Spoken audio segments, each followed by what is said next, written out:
Hello, hello, Jonathan. Hi, Hi, how are you? I'm good.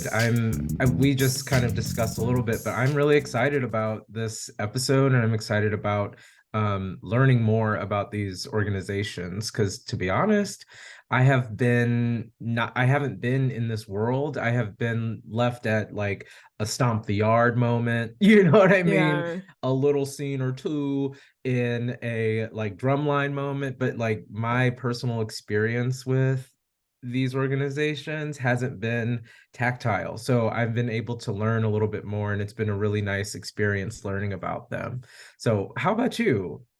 I'm pretty pumped about this episode too, because not only do we get to focus on the Divine Nine that have helped shape and positively impact the Black community civilly, but we also have our very first guest on Now We Know later in the episode. A dear guest, I'm confident everyone will enjoy and to get their perspective as it relates to the Greek organization that they joined, but we're not going to give it all away. So yes, I'm pretty pumped about this. This was a fun learning opportunity, and then also, getting to record with you always. So, if y'all haven't caught on by now, we're going to be talking about the Divine Nine or Black Greek letter organizations. Um, this is from naacpconnect.org. So, Black Greek letter organizations began to come into fruition in the early 20th century due to the trials and tribulations that many Black people were facing within the United States at the time. The inclusion of African Americans in universities proved to be trying times for Black students in the early 1900s. Often ostracized and banned from joining many social organizations, Black students began searching for ways to cope with these struggles. There were few attempts at creating intercollegiate BGLOs with Alpha Kappa Alpha Nu beginning in 1903 and then disbanding due to a struggle in keeping steady membership. Alpha Phi Alpha was the first successful fraternity to sustain its membership and expand. Alpha Phi Alpha fraternity was initially started as a study and support group for the Black male students at Cornell University who were facing harsh racial prejudice at the time. Black students often could go days without seeing each other or seeing another person of color on campus. So their study group served as their decompression from the struggles they faced. So Jonathan and I are going to get into the Divine Nine, each organization. Again, it started with Alpha Phi Alpha. Jonathan, why don't you go ahead and kick it off and we'll just kind of take it from there, getting into each one. Sure, yeah. And Alpha Phi Alpha, I mean, I can't pick favorites because I have no horse in this race, but having all the history of Alpha Phi Alpha has made learning about it really, really interesting. And I don't want to get into all the details because we would be here all day. We should, really could do an hour on just this one organization just because of the Mhm. history. But like you said, in 1906, Alpha Phi Alpha did start as a literary study group, and it actually started with women included in said group because it was about student body. It was about learning, it was about scholarship, and it was about just making sure that there was a togetherness in a time there was not going to be any togetherness Mhm. unless we made it happen, which is a running theme for a lot of organizations that Black communities hold near and dear. Think about the church, think about our also like the groups like we'll say Urban League, these different Mhm. types of fraternal organizations where we're not related, but we believe in this thing and we're going to move forward together and we're going to support each other. And Alpha Phi Alpha is kind of an extension of that community building. And Alpha Phi Alpha, I found out, was actually inspired by another secret society, which is documented Mhm. as the first collegiate frat, which started at Ohio State University. It was called Pi Gamma Omicron, and it only had 12 members. It was not a known thing. Like the registrars at that school did not know what was going on, but they sent out a little newsletter which inspired the development of Alpha Phi Alpha Study Group, which then became a fraternity. So I'll just get into a little bit of the overview, and I'll be following this format as we talk about the different frats, because I think it's interesting how they distinct or they make their distinctions from each other through imagery and through activity. Yes. So Alpha Phi Alpha is the black and gold group. Their symbol is the Sphinx. They're very tied to our African heritage. Some of the groups have a designated flower as well. So theirs is the yellow rose, which is also one of my favorite flowers. So great. They started in 1906 at Cornell University as a study group. And then quickly after they started working together, they wanted to make it more official. So they ended up adopting the fraternity model, which had been in play since Latin groups. Like this is some from the 1700s, these organizations. And in the colleges, it made your group more official. You'd also have more funding. You'd have a safe space to meet, all of this. But within that process, you do have to build a constitution. And that did make it so that you had to designate what genders could be participants in your group. So in 1906, the membership did limit down to the Negro male, which meant that the women that were a part of the study group weren't able to participate anymore.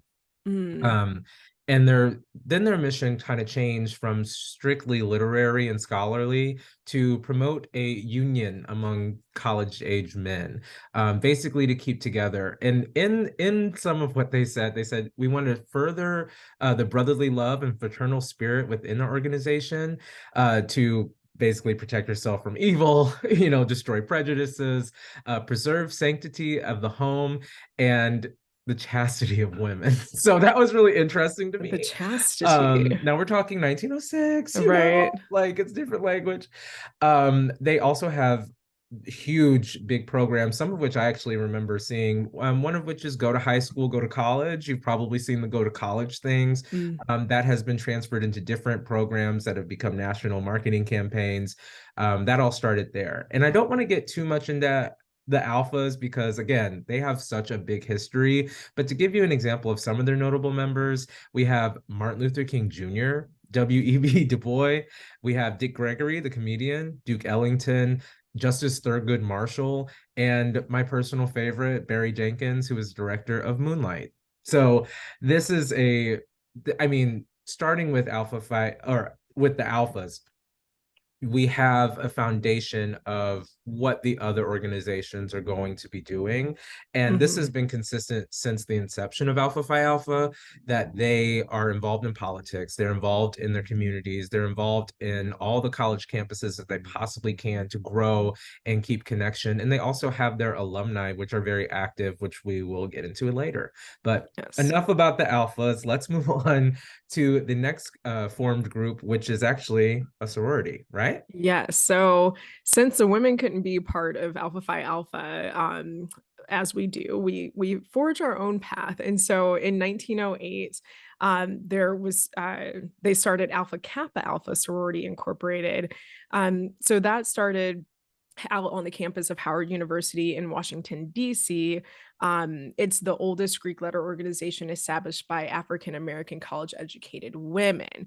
So Mm. really, so you have the Alpha Phi Alphas, Alpha Kappa Alphas, Mhm. really are, those starting to for the men's and then the women's groups. Alpha Kappa Alpha Sorority Incorporated is comprised of more than 355,000 initiated members in graduate and undergraduate chapters located in 12 countries, including the United States and beyond. So they're going Mm. out to like there's Bahamas listed, Bermuda, Germany, Japan, Liberia, Canada, Dubai. I mean, the list goes on. Jeez. So it's yeah, they've got some roots and some branches out there into other countries, which is really cool to see. They were founded on a mission of five basic tenets that have remained unchanged since the sorority's inception. So, their mission is to cultivate and encourage high scholastic and ethical standards, to promote unity and friendship among college women, to study and help alleviate problems concerning girls and women in order to improve their social stature, to maintain a progressive interest in college life, and to be of service to all mankind.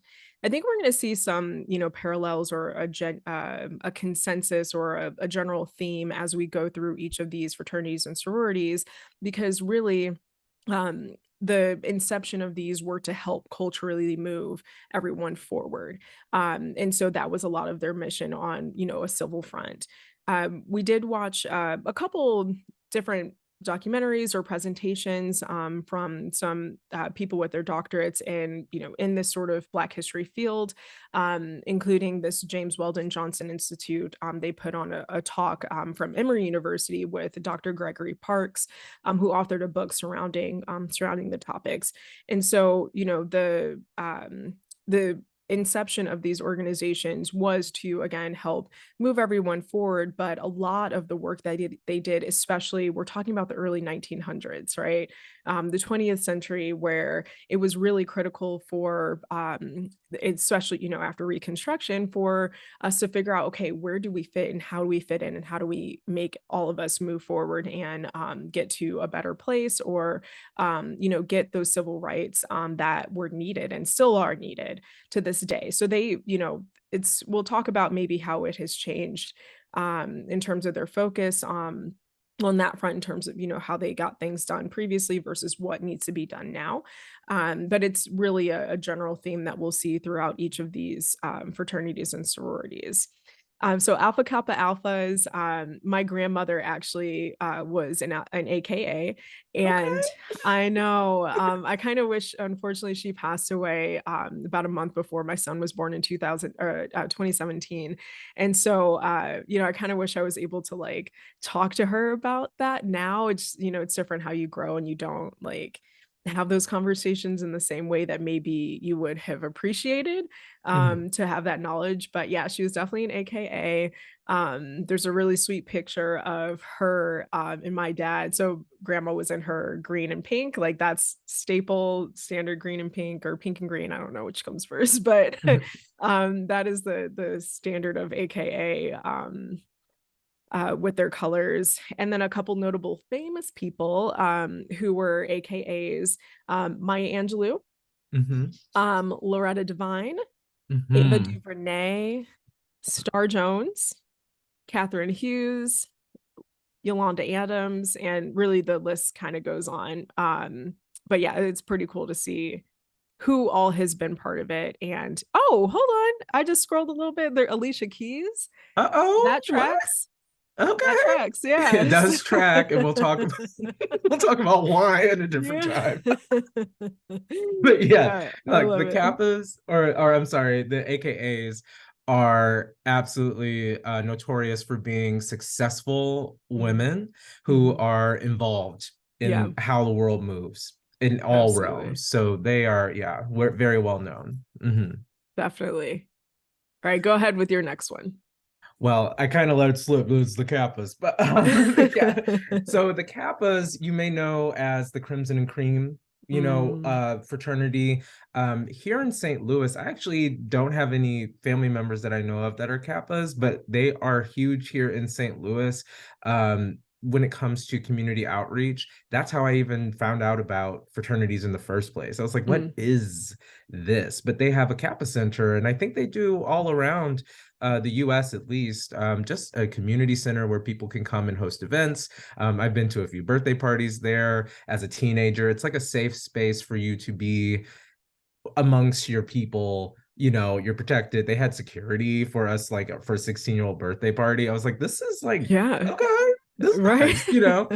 nice. So anyway, they started in January of 1911 at Indiana University in Bloomington. And imagine Bloomington. Remember, the Hmm. KKK also began in Indiana. So this is Hmm. not a very comfortable space. And this is also really during Jim Crow eras. Those kids that were at school, and I want to emphasize that they are kids because they're 18 years old, Yeah. were banned from participating in all the things that college is supposed to also grant you, like opportunities to be in scholastic teams or even be in athletic groups, Hmm. choirs, hell. They were not allowed to do any of that. So Kappas were born again out of exclusion. And they got started obviously as a small group, which quickly grew.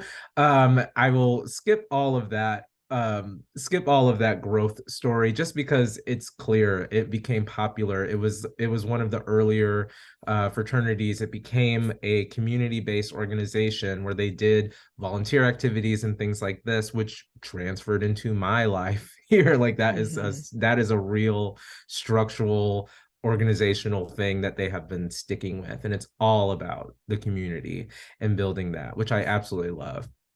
um Something that was interesting to me about the kappas is because they're so visually recognizable, just with that, with the red and the white. It reminds me of peppermint, it just sticks in your Oh, brain. yeah.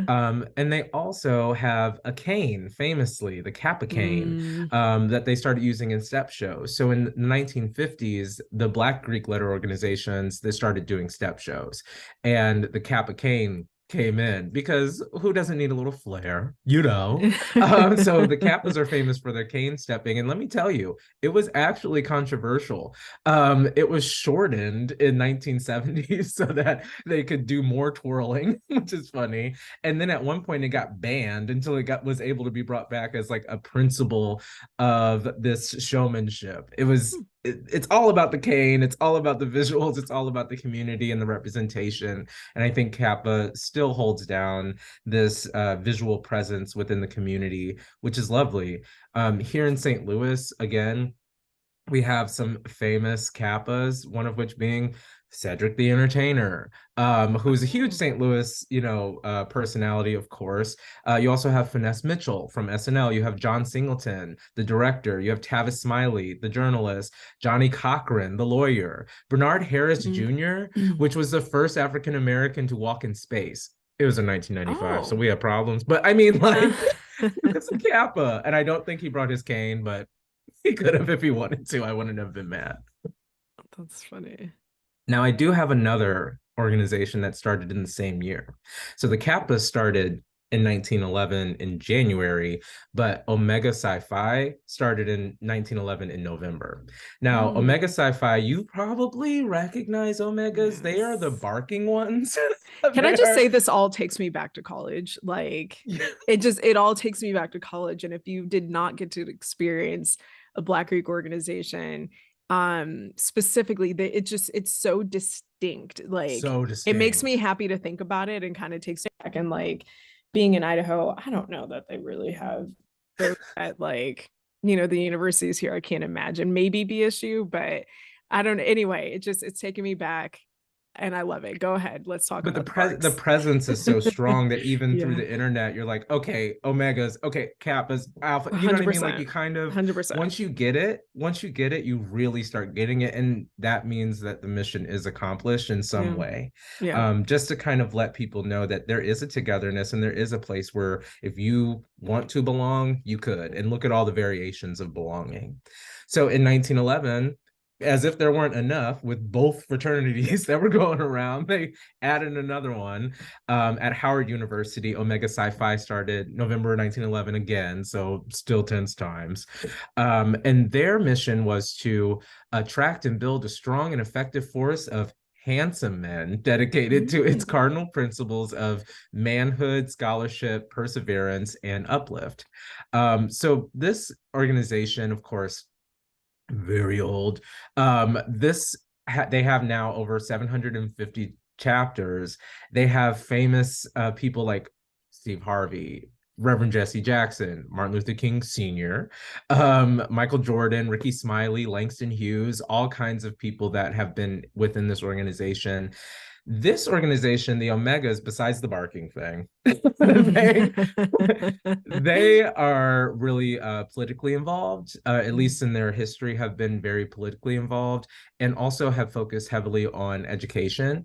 And in 1924, a member of the group urged them to start something called Negro History and Literature Week, which then became African American History, which now is Black History Month, Oh, because Carter G. Woodson was an yeah. Omega. Oh, I know we did an Ah, episode on that, like was our on first Black Black History History Month. Month. Yeah, but I don't remember it coming up that he was an Omega. That's awesome. All of this started within the fraternity and through the conversations of Wow. meetings of this group. So Black History Month literally comes from a fraternal organization, which I did not connect until today. You know Mm. what I mean? Like, it's like, this is really, so it's just important to have that. We do this now. I think we're doing this Mhm. now, right now. with now we know, Mm-hmm. to connect and learn and discuss, and great things come from this. So mission accomplished again, Omegas. We got Black History Month from one of your members through your organization, which is incredible.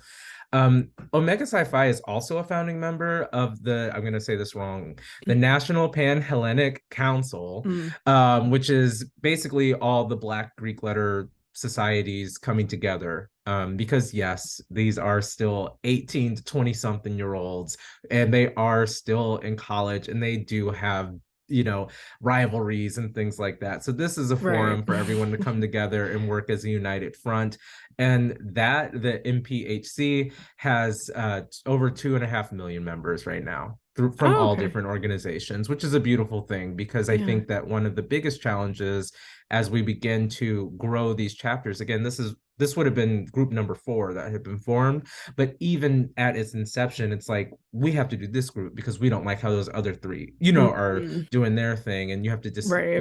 make yourself special within that mix, and it becomes a rivalry space. So starting this group, bringing people together, it's a beautiful move. Now, I don't have an exact reason why we're doing the barking. Mm. I didn't really get to that point. So if any Omegas listen to this, I would love to know a little bit more background on the culture of that. There's so many things about frat life that we could get into, but Mhm. maybe it's best just to to do the overview today. Yes, we'll Yeah. do an overview. I think we're gonna get some good info on frat life, at least from one of these here in just a moment. Okay, getting into Delta Sigma Theta. Since its founding in 1913, Delta Sigma Theta Sorority Incorporated has clearly distinguished itself as a public service organization that boldly confronts the challenges of African Americans and all Americans. Over the years, a wide range of programs addressing education, health, international development, and strengthening of the African American family have evolved. In realizing its mission, Delta Sigma Theta Sorority Incorporated provides an extensive array of public service initiatives throughout its 5-point program thrust of they focus on economic development, educational development, international awareness and involvement, physical and mental health, political awareness and involvement. Again, going along that same theme of how do we make a difference? How do we, make things better? They also, similar to the AKAs, have chapters throughout the world, spanning to Tokyo, Germany, the Virgin Islands. They're hitting up Bermuda and the Bahamas, Canada, West Africa. It's crazy how it's actually not crazy. It's really cool to see how far that they go. In order to help create change and how it's really kind of taken off. Like, I'd be curious to know, like, okay, was it like someone had moved to those places and then they're like, hey, we should start a Mhm. chapter here? Or is it something where they wanted to sort of join along and say, hey, let me join, and then I'm going to open another chapter in another location? I know we talk a lot about some of the things that are like similar, or some of the things that stand out about each of these organizations and how they have their like, I don't know, what do you call it? I can't think straight. What is it called? Their signature moves or sort of a signature way of being. Sure. Yeah. Um, They're yeah, honestly, their outward persona of each organization are they're pretty distinct. Like, you can yeah. kind of tell who is a Kappa. You can tell who is, you know what I'm saying? Like, you can, Mhm. Omega's bark, Yeah, so I don't get that same feel from deltas. Mm, Not the same sort of like, I don't man, I don't wanna get any hate for this, but, like, the AKAs are kind of, very specific in the way that they move, the way that they maybe speak or sort of present themselves, mhm, but the deltas, at least from what I can find, like, I don't get that same sort of feel about, "Oh, that's for sure a delta," in the way that mm, you'd be like, "Oh, that totally makes sense that someone's an AKA." mm. Um, I don't know if you get that same, sort of thought there. Anyhow, so Yeah, I again, think go ahead. my first thought is with deltas, my interpretation has been like, these are more STEM people. Mm, These are people who are just like the brainiac kind of thing. Mm, They're more yeah. politics, they're more engineering, more science leaning. And not to say that that's not in every single organization, but the interpretation that I've gotten from like AKA has been like, well, first off, they're pretty. First of all, Yeah, they're yeah, pretty, yeah. and then we move on from there. But Deltas, I felt like led with brain first, but that's just my own interpretation. I also have not been on a campus to experience this in person. So this is hearsay, right? Sure. But no, I think that that's totally fair. And in that same, sort of vein of brains, if you will, in 1941, it was the first sorority to provide a program of employment counseling and career development for Black women, which is really obviously integral into getting us to the point that we are now. But I thought that was a pretty cool and really impactful way to help make a difference for Black women, of course, especially having that resonate throughout their organization of being these highly educated, really community focused Black women. Some of Mhm. the notable deltas, I think this is going to be I'm curious to see your reaction. Okay. So we have the likes of Cicely Tyson, Okay. Aretha Franklin, Okay. Kay Michelle. I know you've talked about her a Of little bit. course. Yes, Women just a in little bit. STEM. Women in Yes. STEM. Uh-huh.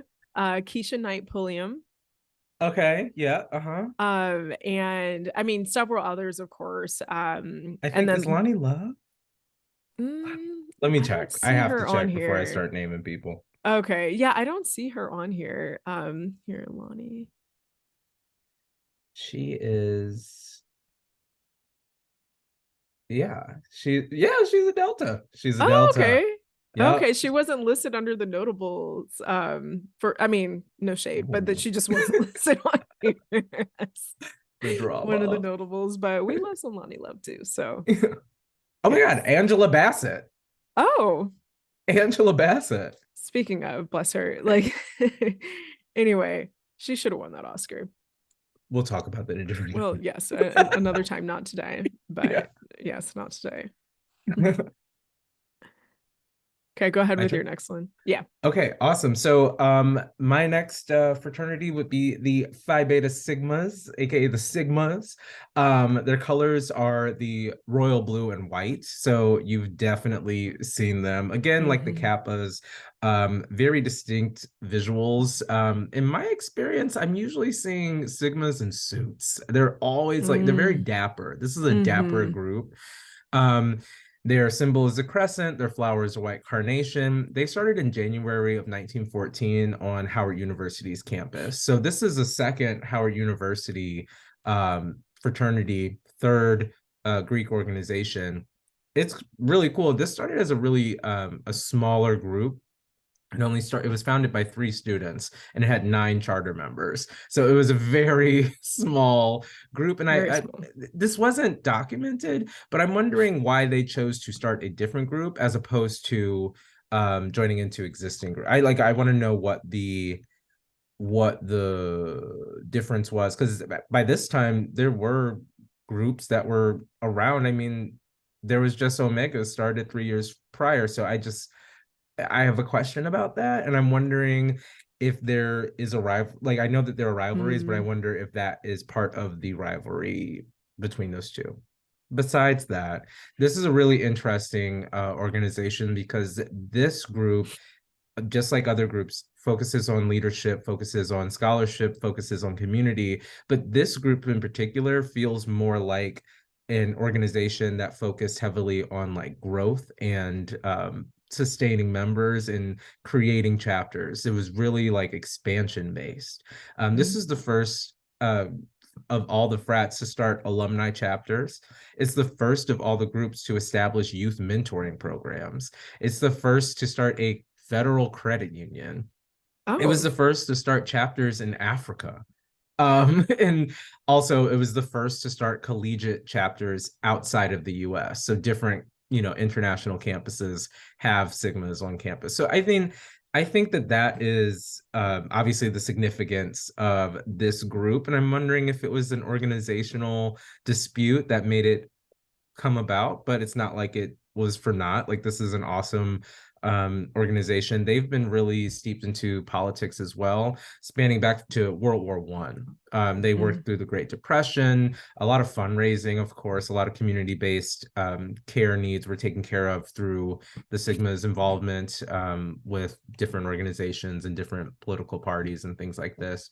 Some of the notable members, I'm excited to see your reaction. So first of all, we have George Washington Carver, peanut Okay. butter, John Lewis, former congressman, rest in peace, actor Terrence Howard, Bootsy Collins, Ramsey Lewis, pianist, St. Louis Cardinals player Lou Brock. I act like I care, but shout out to Lou Brock. But then the funny one for me is the honorary member, Bill Clinton. Yeah, How? I told you they're steeped in politics. He's an Yeah, honorary but member. like, Yeah. Yeah. okay. So that's the Sigmas. Yeah. Wow. That's, that's a doozy. Yeah. Now I'm with yeah, I, I- with I this expansion model, they yes. also are the only frat to hold a constitutional bond with the sorority, which are the Zetas. Yes, and speaking of, because you can tell the similarities with the colors, right? So Zeta Phi Beta Sorority Incorporated, coming 6 years after Phi Beta Sigma, they have the blue, they have the white as well. So that makes sense because it's the almost the women version, or Exactly. like the female version. So they were Zeta Phi Beta Sorority Incorporated was founded on January 16th, 1920, bringing it back to Howard University in Washington, D.C. These are HBCUs, so historically Black colleges and universities that a lot of these are coming from. No? Um, is that right? Well, I don't know if it's most. I feel like most of what I've seen are actually white PWIs, Mm. and organizations that definitely grew through HBCUs, but started Oh, as in opposition to like right. exclusion. Gotcha. Okay. Yeah, Yeah, that definitely makes sense. Um, so of course the Klan was active during this time, and the Harlem Renaissance was acknowledged as the first important movement of Black artists and writers in the U.S. This same year, the Volstead Act became effective, heralding the start of Prohibition in Tennessee. And Tennessee delivered the crucial 36th ratification for the final adoption of the 19th Amendment, giving women the right to vote. The worst and longest economic recession to hit the US would define the end of the decade, in the Great Depression. So you have all of these other pieces to combat, that Zeta Phi Beta was able to help and come in, again, being politically active alongside Phi Beta Sigma. Um, as well as fighting for consciousness for people to sort of elevate and, raise their standards for education. Some of the works that Zeta Phi Beta have been, part of, especially with philanthropy, taking part in the March of Dimes, and then taking part in the Get Engaged project, whose mission is to mobilize the sisterhood to take action against social injustices in the community.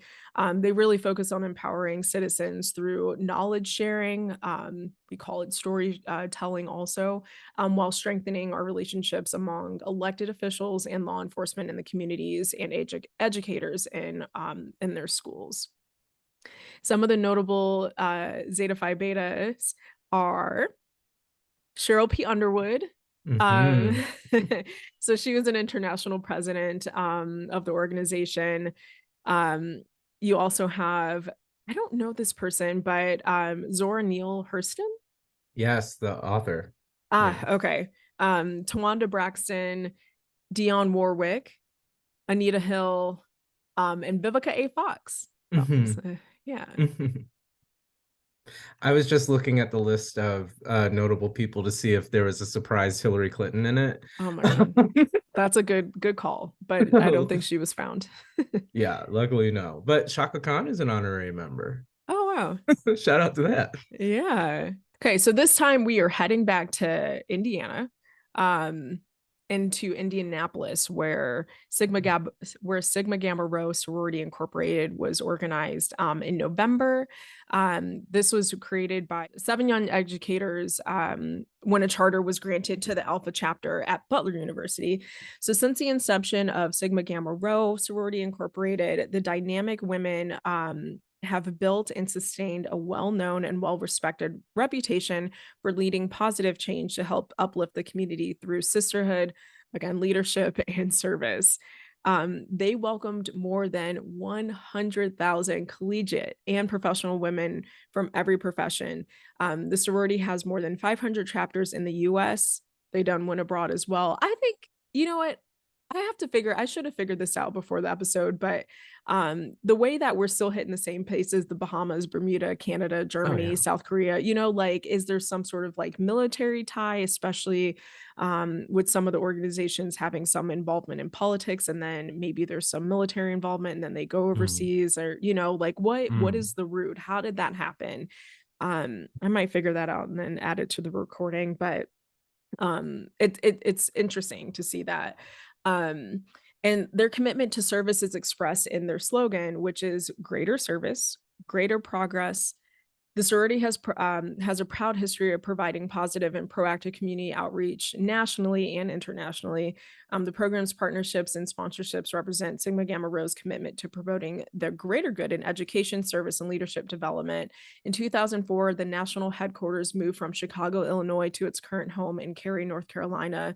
The Sigma women are dedicated to helping each other, and their and their personal success is recognized in the aura and through various awards. Some fun facts about Sigma Gamma Rho: they have this operation called Big Book Bag.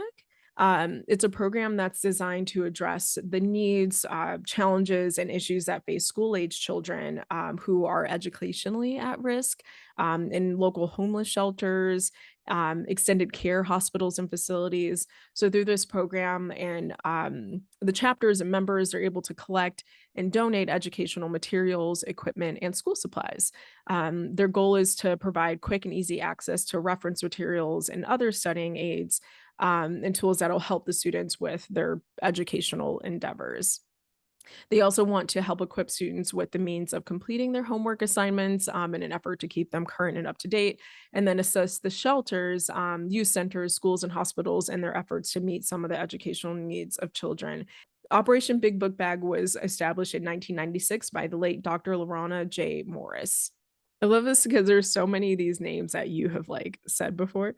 mm-hmm, And anyway, so some of the famous Sigma Gamma Rho members were Hattie McDaniels, mm-hmm, um, former Ohio State Senator Nina Turner, Audrey Jones, Tanya Lee Williams, Maritza Correa McClendon.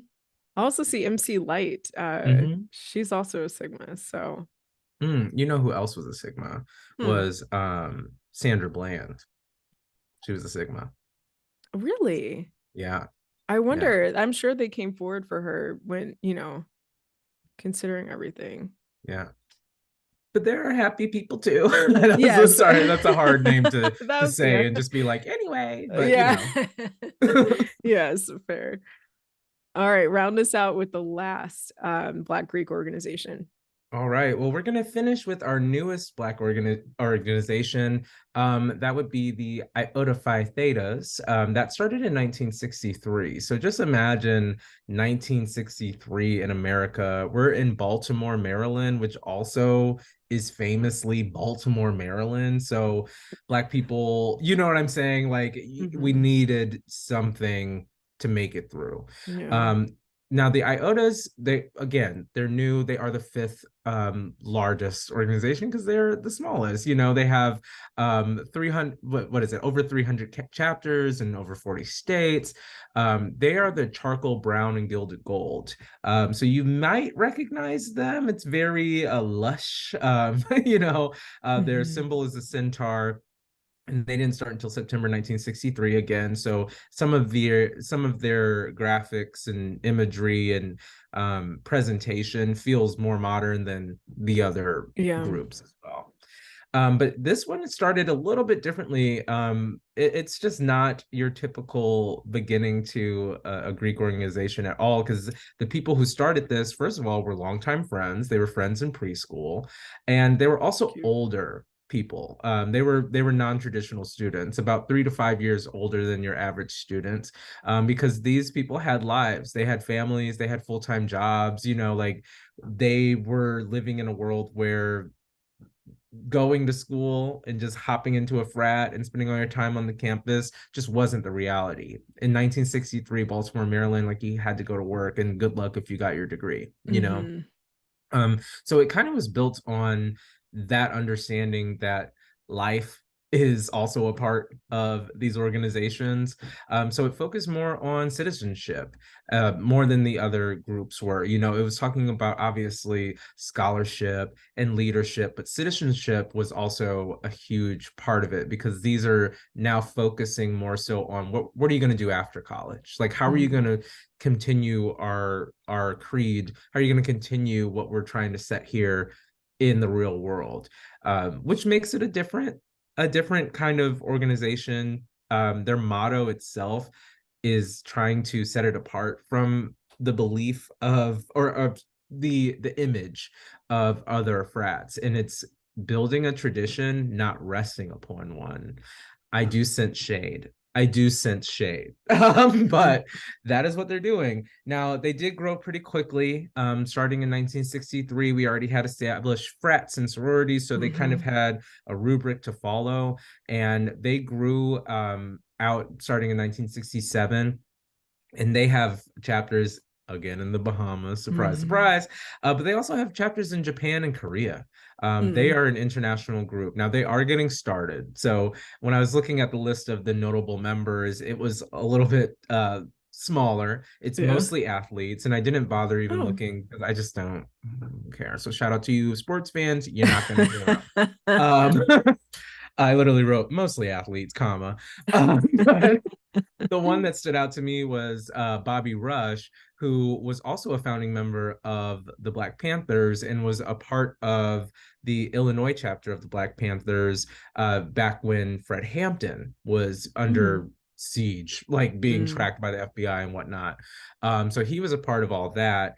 And he also most recently successfully passed the Emmett Till Anti-Lynching Act to the House of Mm. Reps, which was signed into law in 2022. So that's really cool. He was a part of that frat. This is again a more modern group, a group that is focused more so on what happens after you've graduated and what are you going to do in the real world. So I'm excited to see how this grows as it becomes more established as a group, and we get to see more notable figures come out of this frat. So shout out to the IOTAs.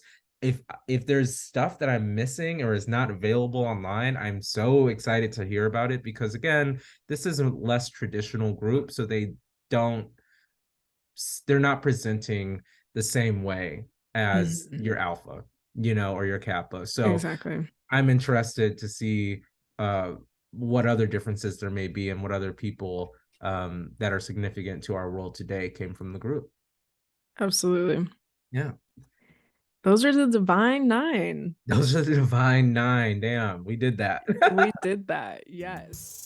Y'all, this is a Now We Know First. We are making Now We Know history with the following.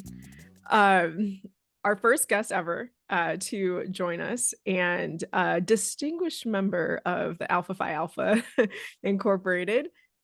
Please welcome Thomas Daryl Polk, aka my dad. Hey! Woo! Hello, Hi, Donna. Dad. Welcome to the podcast. Meet Jonathan for the first time. I know you've heard us a lot, but you never got to meet him before. Right. It's good to meet you. How are you doing today?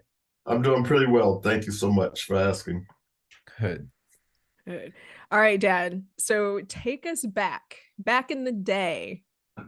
a minute Right. ago, not who's counting. It was maybe about 50 years ago or so. Um, Yeah, so close. college 49. 49. So Thomas at OU, right? You went to Ohio University? Yes. Okay. And did they call you Tommy or Thomas? Like, where did Tommy come from? Well, long story short is in 1964, there was an athlete named Tommy Smith. My first name was Thomas. My family always called me Daryl, but I was developing my own athletic ability as a track runner. And when he held up his fist in Black Power, I was like, that's pretty cool. So I went from Daryl to Tommy Polk. I love So it. in recognition of the Black Power movement. So Nice. yeah. So in So college, my name was Tommy Polk. Yes. Tommy Polk. Okay. I know. Yeah, I guess I never knew where that came from. Yeah, but that was it. That's why I wanted to use Tommy. Yeah.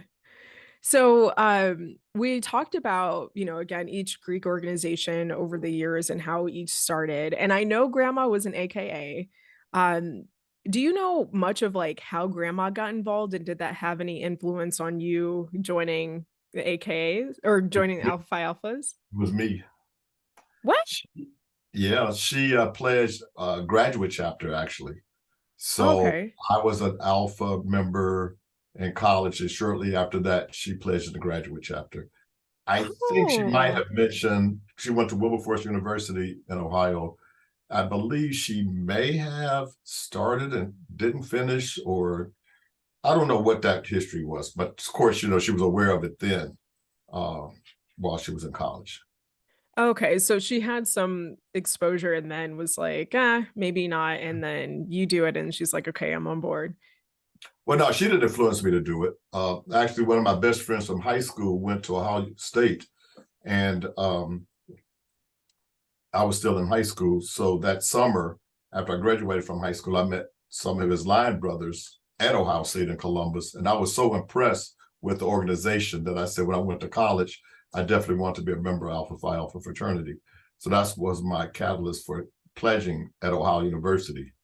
And Mm. when I got there, as it turned out, one of my best friends from high school, well, I had about 3 or 4 classmates from high school that attended Ohio University, but Skeet was one. So I asked him to pledge with me. And as it turned out, one of my line brothers was from elementary school classmate. I had even no idea he was attending Ohio University, but his name was Lavelle Ray, and he pledged on my line of 11. And one other gentleman, Greg Thomas, his brother pledged years prior, and I knew his older brother. So there was like a real kinetic, connection amongst all of us that pledged. And so, yeah, that's, and it was, I think at the time, the chapter had 7 members. And so it was, and 3 or 4 were graduating. So they were really trying to get new members in pretty quickly. So it allowed freshmen to pledge. So actually, I think maybe in my 3rd or 4th week of college, I'm already pledging this fraternity. Oh wow. So what year do you usually pledge then? I think they want freshmen to have a year under their belt so they can get used to the whole new experience. Mm. But actually, my grades were probably the best during my pledge period because we had mandatory study halls. So every evening from, I think, 7 to 10, we all gathered in the library as a unit to study Okay. Monday through Thursday. Nice. Now, you mentioned that you had been able to see the alphas before you actually went to school, and that you were impressed by the organization. Can I ask, what were some of the things that stood out to you that made you want to be a part of the organization? Well, good question. My experience of growing up, my father passed away when I was like 6 years old. And I had no siblings, I had no brothers or sisters. And I felt really like I need to connect with other men. And I saw that they represented in my mind what brotherhood meant, which is something I had never experienced. So that was a reason I really wanted to join, because I just wanted to be a part of something that seemed like, okay, I can now be attached to real, brotherhood, almost like a family member. Hmm. Yeah. That definitely tracks. As we were preparing for the episode, just watching some presentations and some sort of short documentaries about Black Greek organizations, and they mentioned it's, people looking for outlets or maybe like-minded people, to feel a part of an organization that's really doing good for like humanity, and then also, they get that not validation, but they get the sense of belonging with someone else or with a group of people. So when you pledge, can you actually just tell us what it means to pledge? Like, what does that involve? Well, I'm sure it changes over the years. What it meant was basically to working together with other people with different backgrounds. And since you had that common goal of making it into the fraternity, like I mentioned before, the studying was like real significant. I mean, the 11 of us were all in a room and we're all there cracking our books and doing what we needed to do. And, of course, supporting each other during that process. But I think in terms of forming the unity with others was a significant part of the pledging program. It didn't hurt with the popularity even being recognized on campus. I mean, that was a big plus as well. But then, we had to learn the history of the fraternity. So, we found out about previous members like Martin Luther King and, all these men who were in the whole history, and being the purpose of the fraternity back in 1906 was for Black men on Cornell's campus and Cornell University in New York, as a way of uniting to do something bigger than themselves, Mm-hmm. And so that was a big part of what I believe the pledge process brought, was the uniting us together. And I was curious about why the physical part of it was so much a part of it, because in some instances it did get a little bit out of hand. Well, But hold on. okay. When you talk about the physical part, Mm-hmm. I know you have something that remains on. Is it your left? All but that was my choice. That was not a part of that. Oh, okay. Well, tell us what that is. Tell everybody what that is. Well, a lot of my colleagues or my peers were putting, it's all pre-tattoo days, I guess.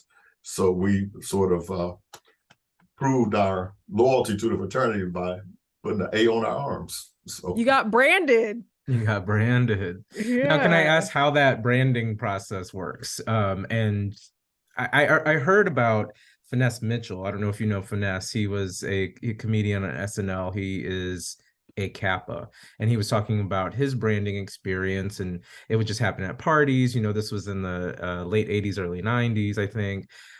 What was your experience with the branding and with them kind of bringing you into all of the internal, maybe secret customs of the fraternity? How much of it is in, how much of it is out that you're able to share? I'd love to know about this, because it is somewhat of a secret society as well.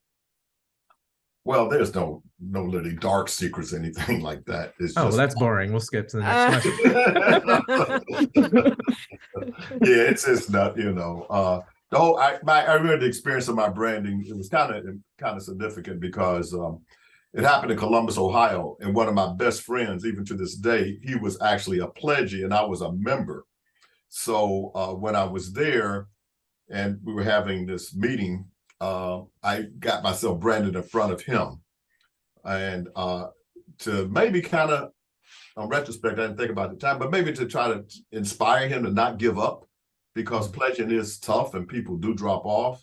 But I was saying, look how dedicated I am, So I iced my arm, numbed it down, and they heated it up on the stove, and then they dropped it on my arm, and there it was, sizzling and burning. But wait, can we get a close up? Can you still see it? It's faded over the years, but I see. Yeah. Mm-hmm. Kind of sideways there. Yep. So Jonathan, your face is like, oh.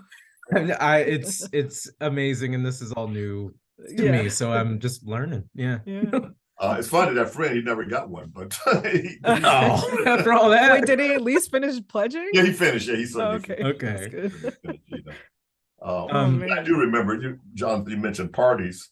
And I remember once we were at our frat house. It was really an apartment, but that was our gathering place. And we were all having a good time. And there was some branding going on there. And I remember so clearly where there was a process and it was away from me, but all I heard was whoops. oh, And like I told you, we would put the ice on to numb the area and then dry it off. But in this case, they didn't dry it off and it slid. So, oh God. and I heard whoops and Oh oh my God. gosh, yeah. Oh, That's tough. And you have a bunch of young men trying to make this thing happen quick as possible, I mean, it's Yeah. hard. holy moly. Yeah. Speaking of ice, I know that something that people say are like that the alphas are ice cold brothers, is that's what I've heard. Where does this ice thing come from? Where does the ice That cold? you're gonna have to talk to some of the younger brothers. Oh, The okay. gorilla thing, that is all kind of new to me. I had no Okay. idea, how that came about. And even like this, the each chapter has a Greek letter to represent when they were started, right? Mhm. So my chapter at Ohio University was 5, which happens to be the middle letter of Alpha Phi Alpha. In 1917, I believe it was established. Mm. And we somehow got this nickname called Death Chapter. And the question has been asked how it came about, but probably had something to do with the pledging ritual, going back to that scenario. So, and just a little backdrop on, because I was kind of curious, like, how did all this physical thing come about? But I think it was a group of brothers who had done military service. So they were trying to bring your basic training, physical toughness, if you will, so that you would be a strong, male member of the fraternity. So, yeah, but it's changed a lot now. So it's not about that. It's more about scholarship. Yeah. Yeah, and on that front, we understand that there's, a big emphasis on being able to sort of give back or help bring up the community with like community service or, raising money, things like that. What do you feel like your greatest impact has been since joining? The forming of the brotherhood. I mean, I think that the lifelong friendships that I have, what I see the fraternity, in my participation, I've seen, helping the underserved, undereducated, if you will, with scholarship money, with turkey giveaways, just community service in that realm. I think maybe more of my mindset that I think about it and actually more than actually participating in a lot of it. Because to be, in college, you pay your dues, you get your membership, you get your certificates, on and so forth. But post-college is a graduate chapter. And inside the graduate chapter, they're more like community. In my case, they're more well, let me say what I mean by that is that in undergraduate, my college was in a small town, so it might be different for a college like University of Chicago that's in a major city, or even Cleveland State University. But after that, postgraduate is where you have chapters that are more involved in community activities. Like in Cleveland, I know we did a food bank at Kiramu House every Thanksgiving. We clean up a highway now. I believe the graduate chapter is doing that as a 2 or 3 times a year event. But that just kind of being aware of what the community needs and addressing. Yeah, and I'm not developing young people, to get scholarships to go to college. I think that's one of the biggest things, because education is key in terms of financial success, happiness for livelihood, etc. Definitely. When you were actively in the college chapter, was there any emphasis on how you would maintain your membership post graduation, or was that something that came up just after you graduated and it was suggested that you continue to be a part of the organization? it wasn't really openly discussed. As it turned out, though, there was one or two who got active in graduate chapters, so they were kind of like role models to the rest of us. So when we did get to, after we graduated, you know, we may have participated. At least for me, my experience was one of my fraternity brothers was running for some offices and he needed membership for active membership to vote. So that was kind of my catalyst for doing it. Out of curiosity, do you know if like the white Greek organizations have that same like lifelong, or it seems like theirs is just specific to college days? I don't know that I've ever seen anything beyond um college days of like white Greek organizations. Do you know? No, I don't. No, Yeah, no. not obviously that's not like super important, especially in this conversation, but just out of you know, the way that you pledge into something and you stay part of it lifelong, it's more of a commitment versus okay, I'm going to do this for 4 years and then just be done, and you know, that kind of thing. It that in and of itself seems to be more impactful. I think to that point, Donna, I actually worked with a bunch of people that were a part of sororities that were still maintaining their membership post-graduation. And I think it is more of an othered person thing to continue your organization and continue the mission, because it seemed that the women were doing it. I know that Black sororities and fraternities do it until whenever they can no longer participate. But when it comes to the white men in fraternities, it does seem like it dissipates because they don't really, they don't really need the organization as much as other people would need the organization and care for it. Yeah, that makes sense. A very good point. Yeah. Did you ever want myself or Jennifer to pledge? Only if you wanted to, you know. Your mother and her wise and her wisdom taught me how to allow you guys to just be yourselves. And that was what I followed. It was hard because I'm kind of controlling, but you don't say. Well, that is the only child syndrome. So, you know, when you're only responsible for yourself, you kind of don't have to, you know, manage and you know, compromise with others. So, but no, you know, it wasn't that imperative that you did or if you didn't, you know, it didn't matter to me. It was whatever made you guys happy, and you know, respecting your individuality. You know, if you could pinpoint one of the sororities for me and for Jen, which would they be and why? Well, I think the lineage would, of course, to be Alpha Kappa Alpha sorority, you know, so that would only make sense to me. But, you know, whatever one, if you chose one, I would respect whichever one that you chose. You know what I mean? Yeah. As long as it was AKA or Delta. AKA or Delta. Okay. I got you. Yeah.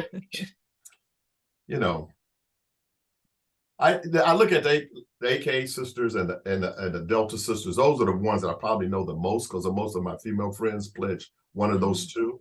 And those are the ones that I have a closer relationship with than Sigma Gamma Rho and I can't think of the other sorority. But anyway. The Zetas. Zeta Phi Beta? Zeta Phi Beta, yeah. Yeah. No, that definitely makes sense. I think I could see myself having been like a Delta. That would make sense just from what I recall from college. I think that tracks. Now, we watched a talk from Emory University where the history of fraternities, Black fraternal organizations was discussed, and also the legacy and the future of those organizations were discussed. And Alpha Phi Alpha, I think it's the creed, is manly deeds, scholarship, and love for all mankind.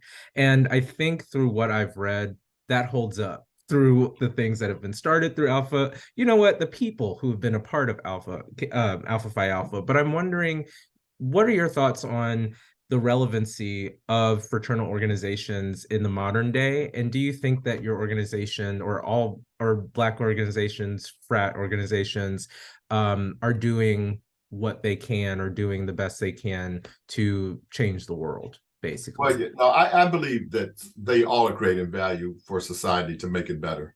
The reason for the establishment of these fraternities and sororities is because of the needed unity to confront the situations that we were all faced with as we were challenged through our academic careers. Yeah. So that certainly is feed into your post academics to want to be a continuous contributor to society, I would think.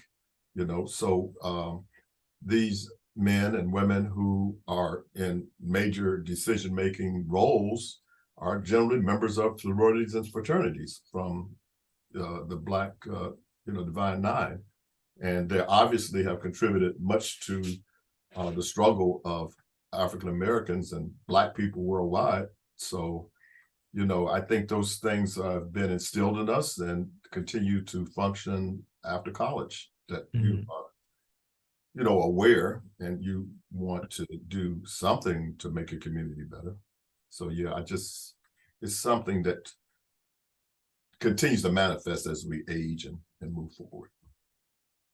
And I'm wondering if the Gen Z or even millennials that would participate in collegiate fraternal organizations, do you feel like there is as much interest in those organizations now? Because you're still involved, so you probably have some sort of connection to the incoming or the younger members, right? Well, as it turns out, I'm a part-time employee at Apple, so I'm engaged with a lot of younger people. And I remember once having a conversation with a young lady who was explaining to me the situation for pledging a sorority on her campus, University of Central Florida. And it was somewhat of it was kind of, I don't know how to describe it, but she wanted to be a part because she was, again, influenced by a postgraduate member who, inspired her to be a part of this sorority. But she had some, I don't know what it, I think today, because a lot of students have to work and then go to college, there might have been some scheduling conflicts. I think you have some students who have the ability to stay on campus, maybe do work study, or maybe not, then studies. But then you have others that commuting from home, working, trying, paying tuition. I think just the dynamics of going to college is different now than what it may have been in the past, where, you go out of high school, you go to college, and you spend your 4 years, you live on campus, maybe you work, maybe you don't work. But now people are juggling, families and part-time jobs or full-time jobs and cost of tuition, all of that stuff. So I don't know that many young people that are members of fraternities and sororities. Just don't know that many now. That's an interesting point, that there is a privilege to be able to even consider joining because of the time commitment and also the dues that you pay. Is that financial as well? Yeah. Okay, yeah. So there's a responsibility there, and people are having a hard enough time even getting online for a class, That's interesting. Yeah. Well, thanks for coming on with us, Dad. Any other questions that you have, Jonathan, or anything else you want to share, Dad? I just wanted to know what's one of your favorite memories from when you were maybe first in the frat, or just like one of your moments that were specifically tied to frat life that you hold near and dear to your heart.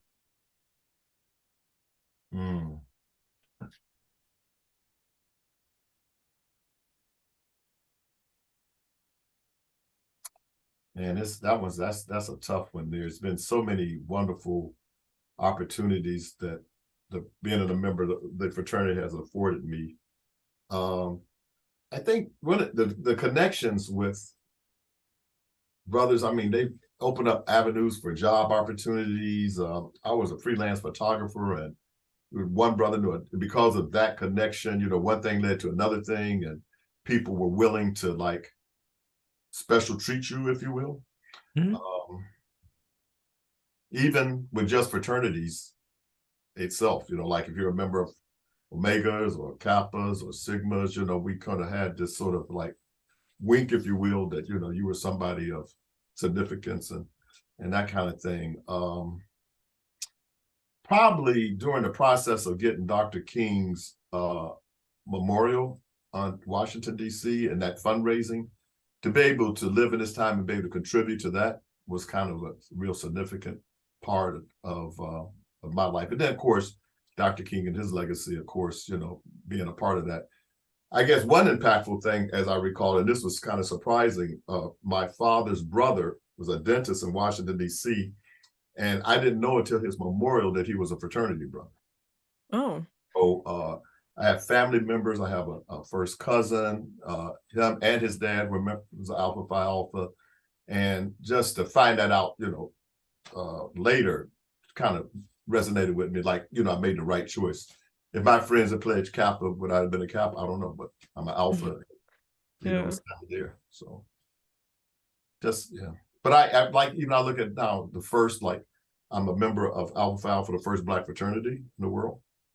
I'm a member of Apple, which is the world's most valuable electronic company in the world. Yeah.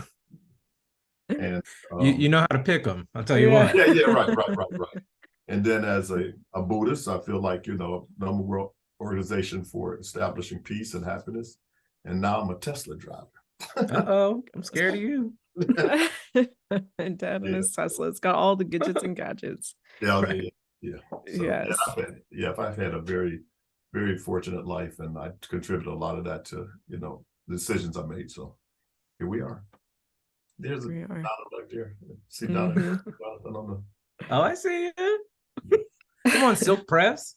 I know. I see it. I haven't straightened my hair since. That's Cool. awesome. And get back to you guys. Well, all right. Thank you, Dad. I appreciate it. Thank you. Nice meeting you. Thank you so much for coming on. And thank you. You're doing great. I'm so proud of you. Keep up the good work. Thank you. We'll talk to you later. All right. All right. Love you. Love you too. Bye-bye. Bye. Well, that was lovely. And I also, like, maybe this is a real relatable thing, but I also want to get into what it means to be a part of these organizations, developing like Black manhood. What was the teachings of like really Black masculinity within the organization? What things did you keep? What things that you lose? There's so much, and there's so much depth. So I'm glad that we got to have this first part of the conversation. I can't wait to hear the rest of it on Real Relatable. It'll be great. That was a really good question, though. Developing Black manhood. I mean, it's in their creed, the manly deeds, the scholarship and love for all mankind. What does that really mean in practice? That's, you know, that's juicy, and I think it might take a while to get through, but I'm so interested in that concept. For those who, you know, didn't have the opportunity to go to any of their parties or get to experience them in college, or, you know, they have the graduate chapters, but it really was a very specific point in my college like experience that you have the Black sororities and fraternities, and you get to, you know, sort of celebrate them after they cross, because you don't know at the time. Like, it's very hush hush from what I remember. It wasn't something that, you know, people knew. I know there were a couple of the fraternities I was interested in. And I distinctly remember the way that they moved in trying to date them, let's just say. Can I guess what you might have been attracted to? Sure. I think that you would be going for a Kappa. Am I wrong? I might have had a couple.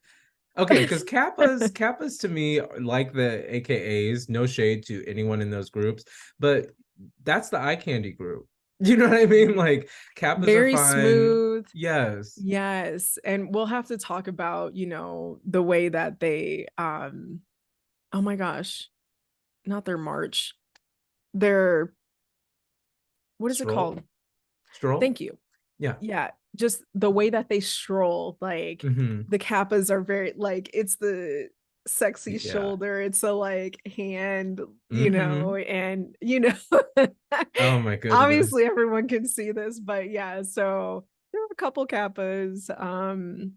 I thought that the Sigmas were like cool. They were like the cool guys to hang out with. Just I don't know, like chill. Like they were awesome. And then oh, the Qs. I don't think the Qs. The Bless them. Q's, It was guys. I know. It's not Very, your fault, yeah. but it's It the was not my shtick, but you reputation. could definitely tell. Definitely more. I don't want to say aggressive, but definitely like a kind of aggressive or more forward, if you will. They're called And Q dogs. right, and I mean Like they did. I mean their stroll. The what is it?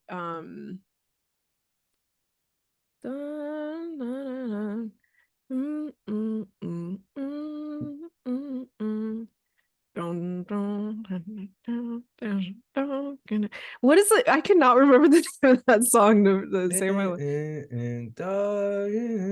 Oh God, that's so You bad know that I what don't I'm know. talking about. Everyone listening, if you have any relation or any understanding of it, you'll know too. And then that's pretty much it. Like I didn't have much experience with iotas for real. Like I remember seeing them, but not really like interacting as much. I remember seeing alphas, but no, not much experience with them, but definitely the Kappas, definitely the Qs, and then definitely the Sigmas were the three that I have, strong memories with Yeah. in my college heyday. Oh gosh, I feel like I want to learn more. I have more questions about what it means for a lot of different things. What it means for Black manhood, Black community, specifically thinking about the frats, of course, and same for sororities, Right. for Black womanhood. I'm also interested to hear about if or what the connection with inclusion and intersection is, because my own personal experience, this is the nicest I've ever been in relation to frats, because my otherness has been the reason why that's not for me. And I wonder Yeah. if that's true or perceived. And I want to know what that's about. Um, there's Yeah. so many things that come along with frats. I mean, obviously there's hazing, which we aren't getting into, but that is a part of the fraternity story. And having it be Black organizations with hazing. I know I just listened to an interview. It was a comedy interview, but they were both members of frats. The host, a white man, and the guest, a Black man. And the host was like, the Black frats were known as like vicious and evil and for hazing. And I'm like, Jeez. well, that's interesting. That's really Yeah. interesting. Because The there's a verbiage around certain it. white fraternity that I know about called the Police that is also pretty vicious. Like it's like Yeah. pretty, it's just an interesting perception thing. So I'm interested to learn from the inside to know a little bit more Yeah. about if what I think is true. So Mm. these are young people trying to forge their way through life, and they do have to do it together for the sake of survival. And sometimes it goes very, very well, and sometimes you kind of have to wait till you're an adult for it to Yeah. be better. So, you know, Yeah. Man. but I'm glad we learned about all this. Absolutely. And I think there's more to know. There's more to learn, but like what a Black Joy episode to me, you know? Yeah, Um, I know you've got your Black History Month shirt on that finally came. I do. And I have a Radiant Black Oh, that's Joy cute. shirt. Shout out to Tarjay again. This one's from Chibia Ulinwa. They are a multidisciplinary artist from Portland, Oregon. She creates colorful, wholesome lettering illustrations to amplify the importance of mental health, empathy, and self-love. Hey, turn up. Yes. Cool. Great episode. This is so good. Yeah. Yay! Yay for All us. right. Well, I will talk to you later. All right. See ya. All right. Bye. Bye.